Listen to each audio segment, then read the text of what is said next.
I believe the best films launch you out of the cinema with a strong question in your mind, not the answer. Because if you're launched out with the answer, then the film is dead there.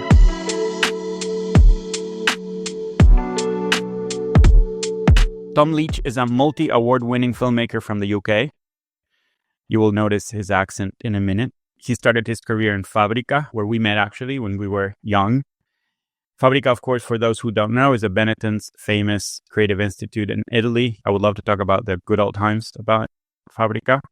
His films have played in festivals worldwide, won multiple awards and Vimeo staff picks. Some of his films have been exhibited at Guggenheim Museum, Pompidou Center, and Tate Modern. He's done feature films, shorts, commercials, everything in between. Ladies and gentlemen, this is Tom Leach.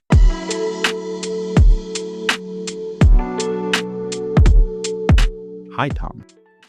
Hi, Nico. I would bow, but I don't think bowing's like a podcast thing, is it? So you can bow because you're in a mid shot, as you will know as a director. It will be out of mid shot. It will be awkward. Yeah. Very glad to have you. Some of that was true. Most of it was true on paper. Yeah. Where are you? In a writer's retreat, I hear? I am in the kind of dreamy place that I never thought I would get to, which is a place called Mesa Refuge in Point Reyes, Northern California.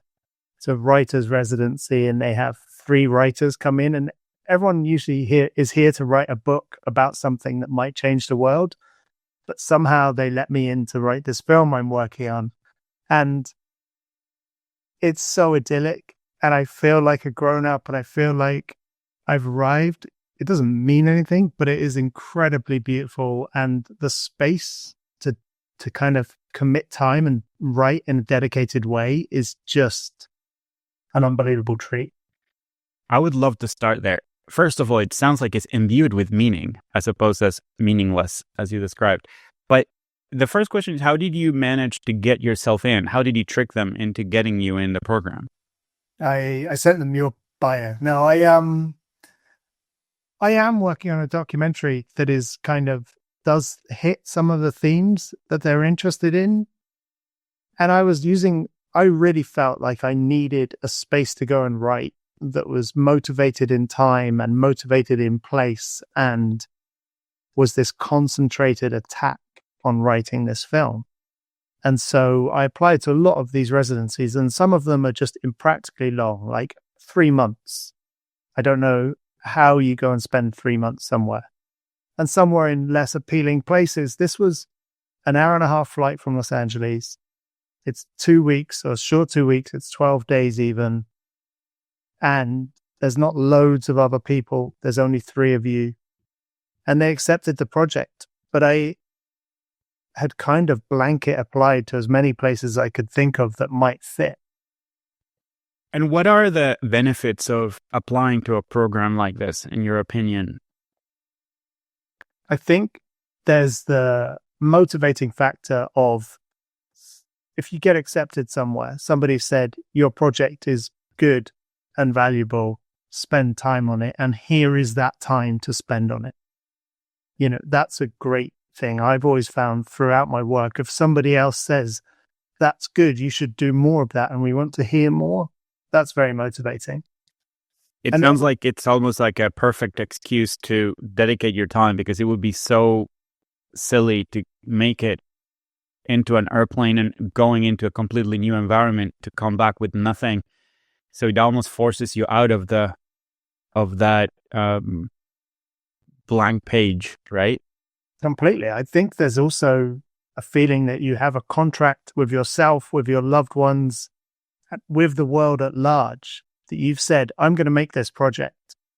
So if you start saying that out loud and you don't do that, that's the worst feeling for me. That's always been the best way to make something, is if I tell as many people about it as possible.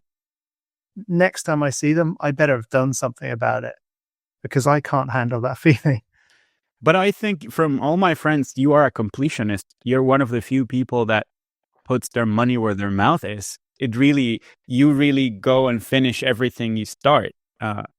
With whatever is within your power, right, to finish. But like we not always have the ability to maybe complete a project, but we do have the ability to finish the fucking script, and you managed to do it. And that's one of the things that I love about you. I think that's probably true. I also think I don't share things until I'm relatively sure that I can do them.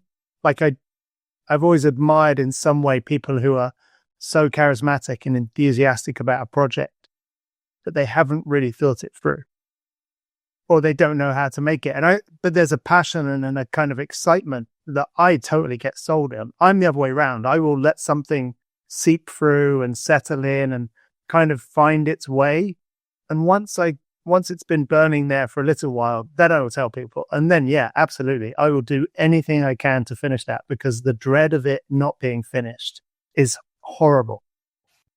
I want to go into the writer's routine in this retreat. What is your day like, and how do you find yourself writing, and how do you find yourself inspired every day to go into writing? Like, walk me through your days in the retreat.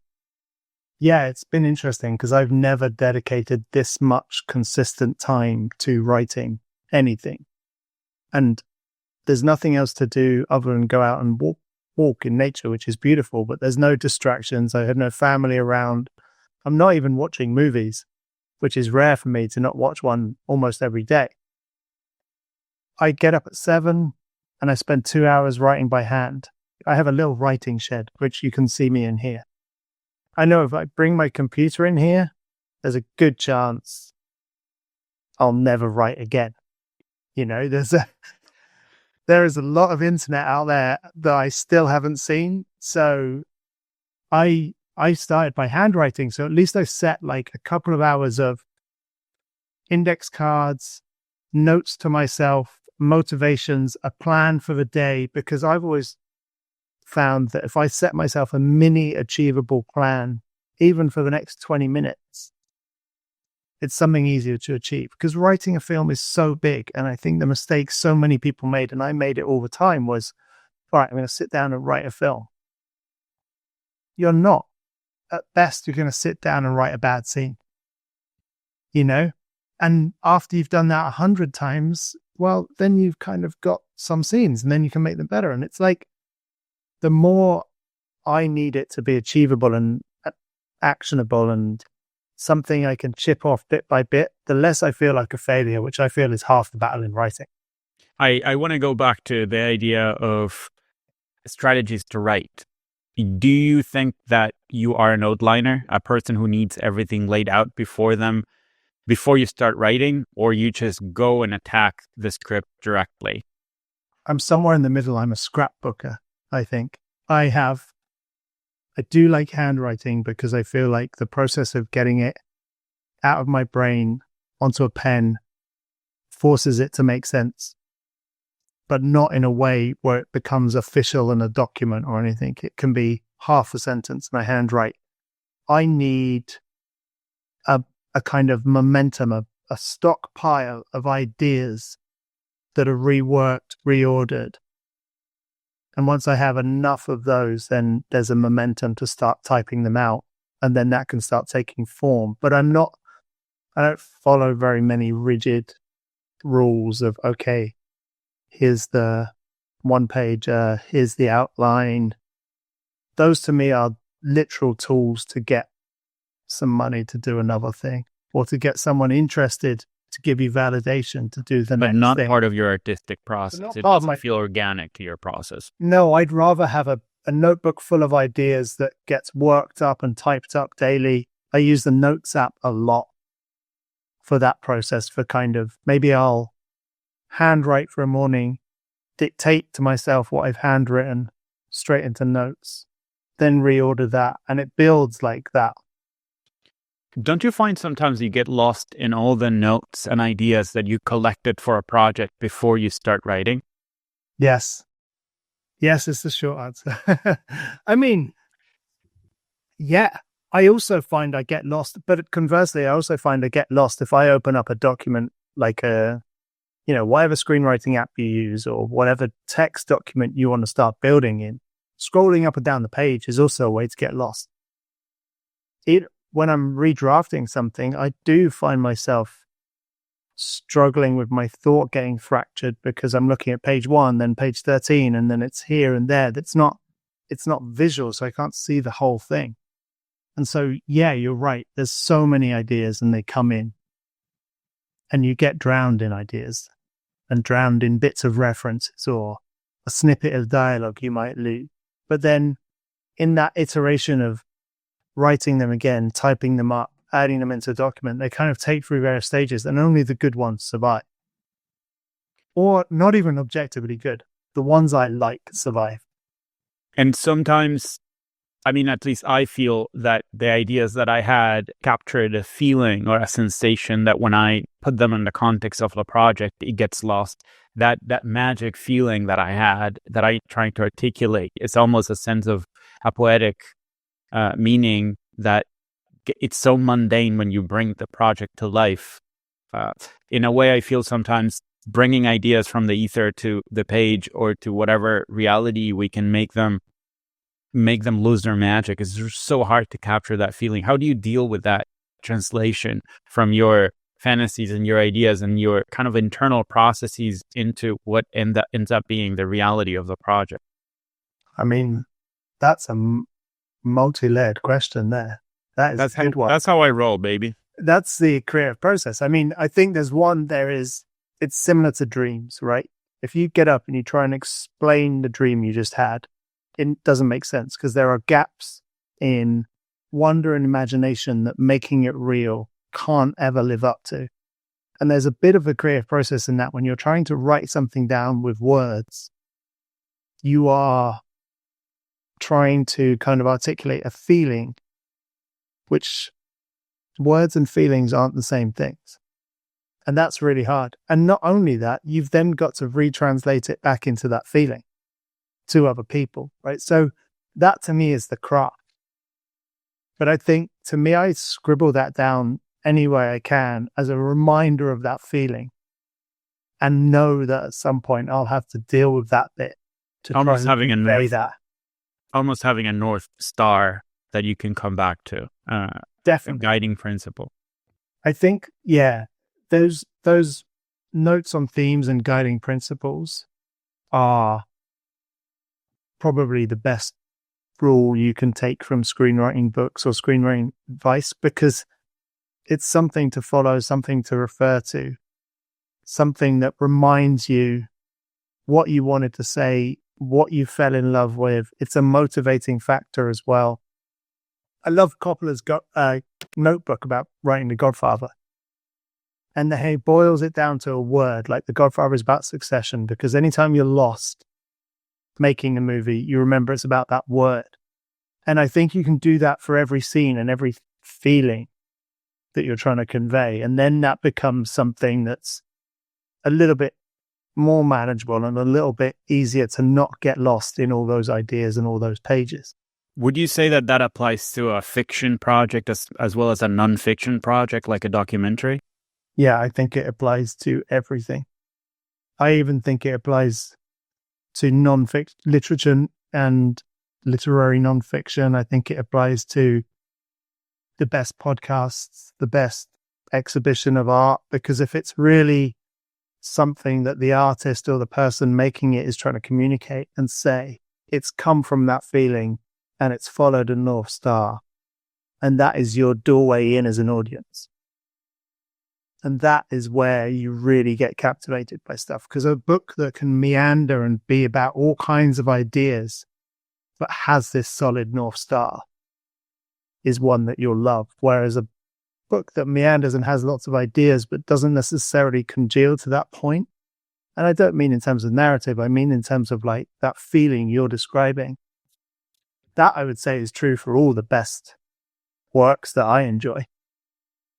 That's amazing. I mean, I'm going to force you to be the person that talks about their projects in this case, because I'm interested in what you're working at the moment and how did it start it. So can you give me, you don't have to go into things you don't want to share, but something that can help me understand what is it that you're doing right now.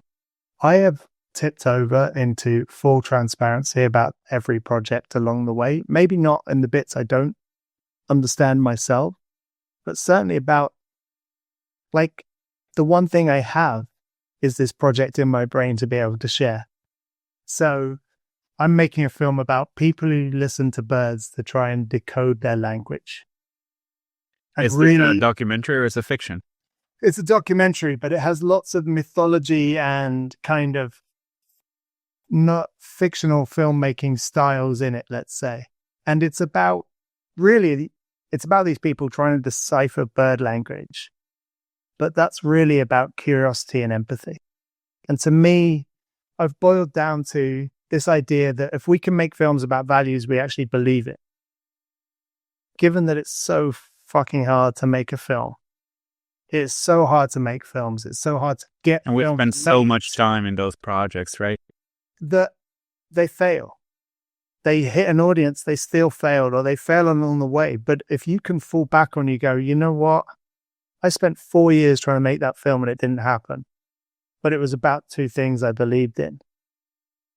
Then, okay, that's all right. I can live with that because this is the reality we're in. I think it's probably the reality we've always been in. It's just heightened right now. Is this, what are we making and what are we making it for? And at the end, when you've come out of this having lost a limb and several years and hair or gone grey or whatever, do you feel okay with what you were trying to say? And to me, I'm like, okay, look, documentaries are something I can force into existence in some way. But I'm not just adding noise to this. I'm going to make something about people who are chasing an impossible dream in the most beautiful way and that represent two values that I actually believe would help the world. It feels trite to say something like that. One, I'm British. Two, I'm a filmmaker. Three, I'm from the generation I'm from. We do not say that we want to change the world because that is a disgusting thing to say. But it's not punk rock. No, at all. That's not cool. But maybe you can change some people. And if I can make a film that is about science as the purest form of curiosity and empathy, then that's all right. I can live with that. That's beautiful. And I'm really curious, do you know people that are trying to decode the language of birds? How do you met them? Do you want the whole Genesis story? Yeah, I want that. Exactly what I need right now. I've made a couple of feature documentaries and people ask me what I would like to make next. They're not interested in what I would like to make next. They are hoping that I have something that they can sell that is ready for them to make next. And I realized that in the fiction world, I can live with that a little bit easier because there's something shiny and exciting to it. The documentary world, the stuff that was coming out on, let's call them the global streaming platforms, there's generally not stuff I enjoyed. You know, it's very formulaic. It's very much past tense. It's very much obvious storytelling with no edge, not really very much humanity, I felt. And those are the great things about documentaries, is the humanity in them. So I got utterly sick of that and just stopped pitching documentaries. And in that process, lost a bit of myself because I'd loved documentary. I'd been writing fiction scripts, but I loved documentary. So I found a documentary that I was sure was unfinanceable because that to me made great strategy. Safe. You know, I'm like, look, what I need is the equivalent of an artist's sketchbook, that I can be making this not because of the output, but because it's important to make it and do it. And that was where this idea came from. It's since turned out that it might be financeable and all of those things, but the point was to make something that I believed in because I wanted to make it like the films that inspired me and that I wanted to communicate to the world. And then I read this article about this guy who'd spent his years, months of every year, 10 hours a day, pulling a stick up and down a tree in a forest in Japan, pretending it was a snake so that he could notate the calls of the birds. And I thought... Pretending he was a snake, as the in... The stick is a snake, so he pulls the stick up and then records the calls of the birds to try and decipher syntax in their language. So the hope is that the birds are reacting to the presence of a snake. Yeah, so they're saying, snake near, come, or come near, snake, the two different meanings. And this is just sitting there recording. This is a guy who spent 10 years doing this, 6 months a year, recording this fairly young Japanese researcher. And I fell in love with the idea of how beautiful that is. How, like, it's perfect because it's full of possibility. Like, wouldn't it be amazing if we understood birds? Sorry, the hope is that birds actually have a syntax in their singing. Yeah. And there's a I mean, structure he wrote an accepted scientific paper on this. Yeah. This is like in the Scientific American or something like that. New Scientist, one of the two. I can't remember. But it's also got a touch of insanity to it, which is what the best things are, right? It sounds Herzogian in a way. I mean, he was a massive inspiration and he's become a bit of a cliche of himself, but he did go searching for people whose ideas were just off the realm of impossible. Have you thought about showing the idea to Werner Herzog? Because he, in a way, produces documentaries like this sometimes. Or at least he godfathers them. Yeah. I was just the other day thinking, who would be my dream executive producers for this? Werner. I think Werner's too much of a presence. I was thinking Wim Wenders. Okay. I was thinking Wim Wenders or Koreeda, the Japanese filmmaker, because they make similarly big, beautiful films, but they're not such dominant personalities that I'd be scared of. You come up with this idea. It's a beautiful world. What is the next step? You try to meet your subject. Is he your subject? I start with zooming him, and then I fall into a rabbit hole of trying to speak to as many people doing this work around the world as possible. So I've probably spoken to 60 or 70 of these researchers. I build a database of research and interviews with them. I do an hour-long Zoom and record it and notate it. And then once I have a groundswell of that, I start working out what the film is and who the best characters. I mean, really, that's the casting process, right? It's research, it's casting, it's working out what kind of film you'd like to make. And so then eventually I found the 3 characters that I want to film. And do you have them already? Yeah. And what are the criteria that you use to choose between all those people that sound, I mean, everybody in that list probably is achieved and amazing and very interesting people. What is your criteria to choose the protagonists? You've got to be looking for them to have the possibility for change, and you've got to be looking for them to have doubt and some form of conflict. It doesn't mean conflict necessarily with the world outside, but certainly some kind of inner conflict where they're not sure about something. You know, if it's just a scientist giving you information, that's not the film I'm interested in making. This is not a science film. This is a rambling epic, right? So it's existential in a way that talks about things outside of that theme of communication and curiosity and discovering otherness. Who are we and what are we doing on this earth? All the best films are about that in a small way or a big way. And this is definitely about who are we? What are we doing here? How do we understand ourselves? And so the characters who aren't quite sure about what they think, because then they're conflicted and they're trying to work it out, that's where the depth of character comes from.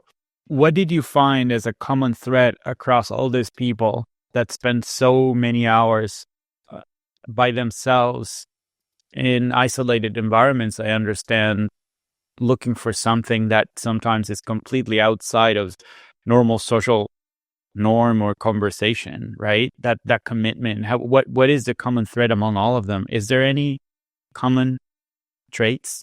You know what I realized midway through is how similar it was to artists and the creative process, because it's dedication in something that you think but maybe can't articulate and want to prove to the world or want to show the world, and are totally happy spending 8 hours a day for months on end doing it. And it takes a similar imagination. I think the best science takes a similar imagination, because you're trying to imagine and describe something that isn't real yet for other people. Now that's the creative process too. you have something in you, this thing you talked about earlier where you've got a feeling, but there's a gap between that and when you write it down. And it doesn't look like maybe anybody else outside of yourself is interested in your obsession. For months and years at a time, right? You even more, you might not be able to explain it well enough for people to understand for months or years at a time. And I think by its very nature, it doesn't exist. Yeah. Until you make it real. Let me ask you something, because it sounds to me that when we tackle a fictional project, we know where it ends, or at least we're looking for an ending. And then once we found it, we go like, okay, eureka, we know this is how it ends. And it kind of like wraps everything in a bow, hopefully. In a documentary like this, you're looking for some sort of conclusive piece of the puzzle that will make it complete. How do you know if you have to keep waiting for that ending event or theme, or you found it? Like, that to me had to be nerve-wracking. It is nerve-wracking, but writing endings for fiction films is nerve-wracking too, right? I mean, we've both done that. It's really hard landing that, because I've wavered on this. I believe the best films launch you out of the cinema with a strong question in your mind, not the answer. Because if you're launched out with the answer, then the film is dead there. But if it sets a question burning in your brain that you aren't quite sure of, but it's given you the tools and the information, and it's teed up these questions of this thought, which could be, what would I do in that situation? Do I believe that? You know, if a killer movie answers exactly who the killer is, it's fairly predictable. And if you're not quite sure, or if they take you to some moral gray area where you have to then come out thinking what you do, those are the ones that survive. Those are the ones that burn in your brain forever and have you all going, wait, do you think he did it? Do you think it's right? Do you think that's true? So I don't want to find an end point, because then the movie's dead. I want the journey to be satisfactory enough that when you come to whatever the ending is, you're teed into a question so that it kind of keeps needling in your brain for ages. Are you going on the ground at some point with them? Does that require budget that is beyond this initial phase? That's the first step. That there's always a tipping point for me where I need to go and start committing something to film, going to shoot something. And I went in October to Argentina actually to film with one of the characters there, because I felt I could go for 2 weeks and achieve something real without blowing a huge amount of budget. And yeah, I mean, like all these things, the onus is now on you. It's rough, right? I love that there was development funds so that I didn't pay for that first step.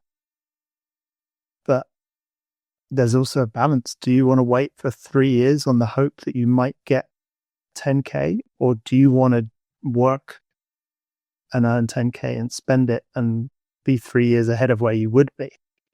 That's a privileged position. That is not open for everybody. With documentaries, you can at least make something happen.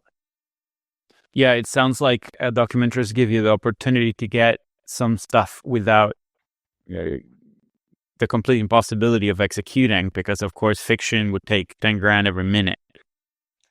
Yeah, and the difference is you found your actor and therefore your location, right?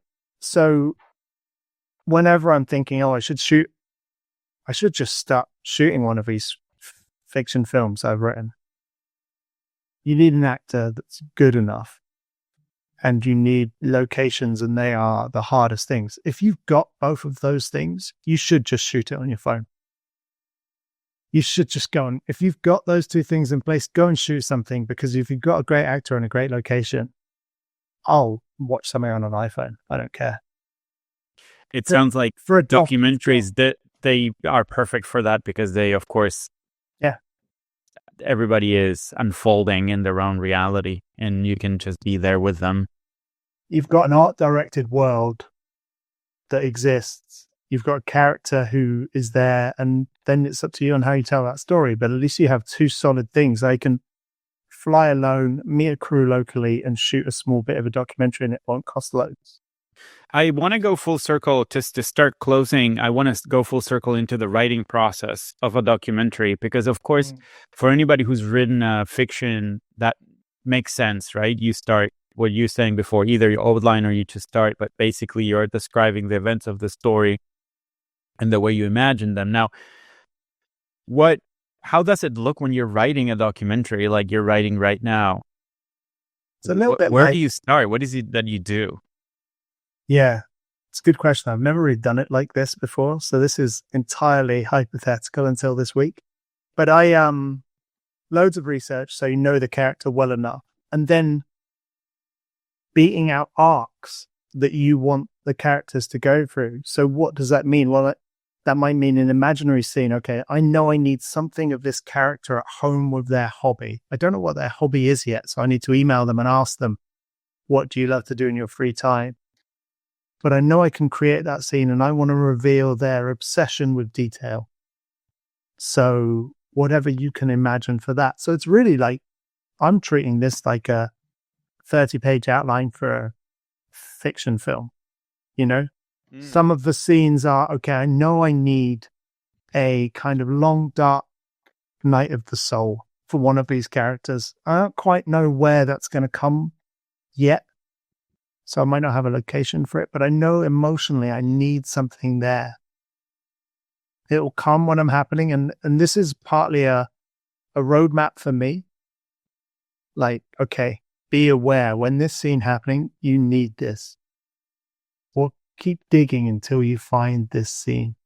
It almost adjusts your intuition into what to expect and what you're trying to guide. Almost it's like manifesting. You're trying to bring the universe to bend to your will in a way, because you want those events to happen in reality. I think you're kind of stepping up and you're working out, okay, what is important to tell this story as a story, not an information dump, and that leads somewhere and that people go through. Well, I would need something here, which is doubt. What does this character? I'm really interrogating what you have. What does this character doubt? What is their fear here? And then you can, once you're looking for something, you can find it a little easier. And then sometimes it's pure creation. Wow, it'd be great to get this character outside more. Well, I could suggest that we go here. You know, that's start preparing for the events that will happen, and at the same time shaping them. Yeah, yourself. And really, it's maybe a little redundant to write the whole doc like this. I don't think you need to do this necessarily every time, but it's giving me the ability to tune what I want to say visually. And before this, I'd already written a long proposal about what the film is and the themes it's touching on and the characters and all of this. But in terms of the nuts and bolts of filmmaking, which is where it is similar to fiction, you're like, what's the character feeling at this point in the overall arc of the story? And therefore, what should I be showing happening? To close, I want to ask you, do you have a clear understanding of what you're trying to achieve in the time frame that you have on the writer's retreat? Meaning, what are your goals, objectives? What are you trying to come back home with? Yeah, they've changed because I think I'm ahead of where I need to be. So now I'm like, that's the big question to me. Do I write the outline for another film I had in mind? Do I go on some amazing hikes and treat it as a spa treat for myself? Do I, there is a point where, especially with writing, you can overdo it. And with films,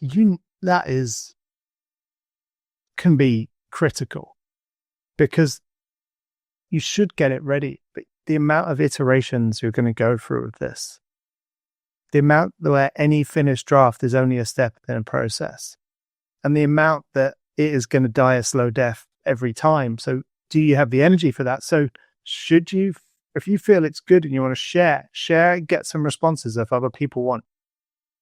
But don't flog yourself to death before it's touched the real world. I feel like that's a very hopeful note to finish. Not killing oneself. Yeah, I think that's a good start, you know? Tom, thank you very much. It was a pleasure. Thanks for having me. Your beautiful world and birds and songs. Thanks, Nico. It's always lovely to talk. Bye-bye. Bye. Take care.